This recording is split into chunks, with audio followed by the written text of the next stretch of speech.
Doctor Prayag শইকীয়াৰ কবিতা আহা গানেৰে জীয়াওঁ। আহা গানেৰে জীয়াওঁ, গানেৰে ধিয়াওঁ। আহা গানেৰে জীয়াওঁ। গান লিখা সহজ নহয়, যি গানেৰে চুব পাৰি হৃদয়।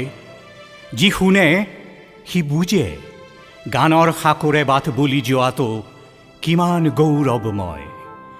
যাৰ কণ্ঠে শৈশৱতে কয় অগ্নিযুগৰ ফিৰিঙতি তাৰ খোজে গঢ়ি দিয়ে নিতে নতুন সময়। আহা গানেৰে জীয়াওঁ, যি হৃদয় পৰিছে জয়। আহা গানেৰে জীয়াওঁ, যি হৃদয় পৰিছে জয়। আমাৰ ভূজীৱনময় যি অংকুৰ সময়ত বৃক্ষ হয়, সি হাউলি হাউলি কয় লুকুৱাই থৈছো বুকুতেই চোৱা নৱকালৰ হুতাশনময়। গানেৰে চুব পাৰি হৃদয়, যদি বুটলি লোৱা মোৰ কণ্ঠ। শেষ নহয় কাহানিও জীৱনৰ দিগ বলয়। আহা গানেৰে জীয়াওঁ, গানেৰে ধিয়াওঁ। আহা গানেৰে জীয়াওঁ।